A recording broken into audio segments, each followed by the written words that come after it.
বিসমিল্লাহির রহমানির রহিম। আসসালামু আলাইকুম। Welcome to back my channel. আশা করি আল্লাহর রহমতে আপনারা সবাই ভালো আছেন, সুস্থ আছেন। বন্ধুরা, আমি আজকে আপনাদেরকে নোয়াখালীর বিখ্যাত পোয়া পিঠা তৈরি করে দেখাবো। এই পিঠাটা আমি আপনাদেরকে ঠিক যেভাবে তৈরি করে দেখাবো, আপনারা সেম এভাবে একবার তৈরি করে দেখবেন। বন্ধুরা, আমি সবচাইতে পারফেক্টলি মানে সবচাইতে রাজকীয় স্বাদে আজকে আপনাদেরকে এই পিঠাটা তৈরি করে দেখাবো। আমি অনেকবার এই পিঠাটা তৈরি করে দেখিয়েছি আপনাদেরকে বন্ধুরা, কিন্তু আমি আজকে একটু ভিন্নতা নিয়ে এসেছি স্বাদের ক্ষেত্রে। বন্ধুরা, আমি একটু ভিন্নতা নিয়ে এসেছি, যেহেতু আপনারা এভাবে একবার ট্রাই করলে বুঝতে পারবেন যে কত মজা এই পিঠাটা এইভাবে তৈরি করলে দেখলে। বন্ধুরা, চলুন কথা না বাড়িয়ে আমি আপনাদেরকে স্টেপ বাই স্টেপ এই পিঠাটা তৈরি করে দেখাই। অনেকে হয়তো এই পিঠাটা তৈরি করে করে খেয়ে থাকবেন, কিন্তু আমি আজকে আপনাদেরকে একটু ভিন্নতা নিয়ে দেখাবো, যেহেতু আপনারা ভিডিওটি নাটকের শুরু থেকে শেষ পর্যন্ত দেখলেই বুঝতে পারবেন। বন্ধুরা, চলুন কথা না বাড়িয়ে শুরু করি। এখানে আমি একটি বল নিয়েছি কাছের, এর মধ্যে আমি একটি ডিম ভেঙে দিব। এখন ডিমটাকে একটু আমি ফেটে নেব।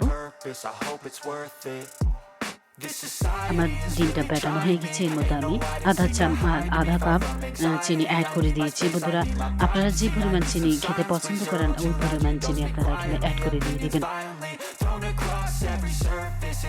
এর মধ্যে আমি 1 কাপ হালকা কুসুম গরম তরল দুধ দিয়ে দিয়েছি। যদি আপনাদের বাসায় তরল দুধটা না থাকে, এক্ষেত্রে আপনি গুঁড়ো দুধটাও এর মধ্যে দিয়ে দিতে পারবেন। এগুলো আমার সব মিশানো হয়ে গেছে। এর মধ্যে আমি 1 চামচ ইস্ট দিয়ে দিব। যদি আপনাদের বাসায় ইস্টটা না থাকে তাহলে দেওয়ার দরকার নেই। এর মধ্যে আমি আধা কাপ সুজি অ্যাড করে দিয়েছি।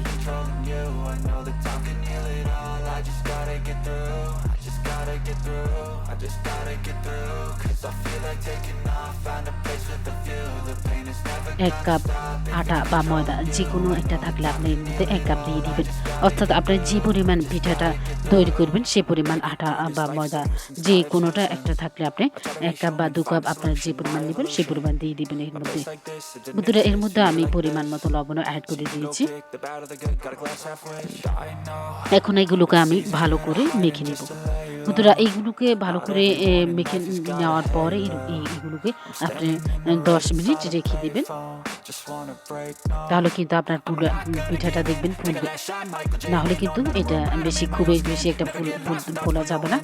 চলুন, আমার এখানে সময় কম, এই জন্য আমি আপনাদেরকে শর্টকাট তৈরি করে দেখাচ্ছি। বন্ধুরা, এর মধ্যে আমি চুলায় পাত্র বসিয়ে দিয়েছি, তার মধ্যে তেল অ্যাড করে দিয়েছি। তেলটা যখন গরম হয়ে গেছে একটু হালকা, তার মধ্যে আমি পিঠাটা দিয়ে দিয়েছি। যখন আপনার তেলটাকে খুব বেশি গরম না করে, আর যখন একটু হালকা গরম হবে তখন পিঠাটা দিয়ে দিবেন। অনেক বেশি পরিমাণ যদি আপনার তেলটা গরম হয়ে যায়, সেক্ষেত্রে যদি আপনি পিঠাটা দিয়ে দেন তাহলে দেখবেন পিঠাটা না দিতেই পড়া যাবে। বন্ধুরা, আমি ছোট সাইজ করে তৈরি করে নিচ্ছি। আপনাদের যদি সময় কম থাকে আপনারা সেক্ষেত্রে বড় চামচের 1 চামচ দিয়ে এটা সুন্দর করে তৈরি করে নিতে পারবেন। ছোট দেওয়ার কারণ হচ্ছে কি, ছোটটা দিলে কিন্তু আপনার পিঠাটা পারফেক্টভাবে হবে, কিন্তু বড়গুলো দিলে হয়তো দেখা যায় এর ভিতরে হয়তো নাও হতে পারে। সেজন্য একটু ছোট আকার করে তৈরি করে নেবেন। সেক্ষেত্রে আপনার কোনো পরিমাণে অস্বস্তিকর পরিবেশে পড়তে হবে না। বন্ধুরা, যদি আমার এই পিঠাটা তৈরি আপনার কাছে ভালো লেগে থাকে, আমার চ্যানেলটা সাবস্ক্রাইব করে নেবেন। আর পাশে থাকা বেল আইকনটি প্রেস করে দিবেন, যাতে এইভাবে আমি আপনাদেরকে সহজ রেসিপি নিয়ে আপনাদের মাঝে হাজির হতে পারি। আর যারা ফেসবুক থেকে দেখছেন তারা পেজটাকে ফলো করবেন, লাইক কমেন্ট শেয়ার করে পাশে থাকবেন। বন্ধুরা, আমি দুটো করে দিচ্ছি, সেক্ষেত্রে আমার পিঠাটা হয়ে যাচ্ছে। বন্ধুরা, আপনারা যখন পিঠাটা তৈরি করবেন সেক্ষেত্রে কিছুক্ষণ তেলগুলো কিন্তু ভালো করে ছাড়িয়ে নেবেন।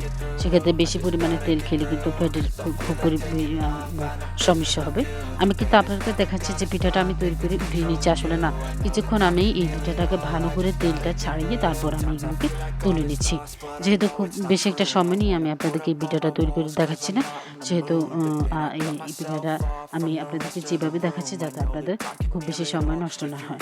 বন্ধুরা, এই দেখতে পাচ্ছেন যে আমি পিঠাটা তুলেছি, কিন্তু যখন শুকনো হয়ে গেছে তখন আমি আবার এটাকে ক্যান্ডার করে নিয়েছি।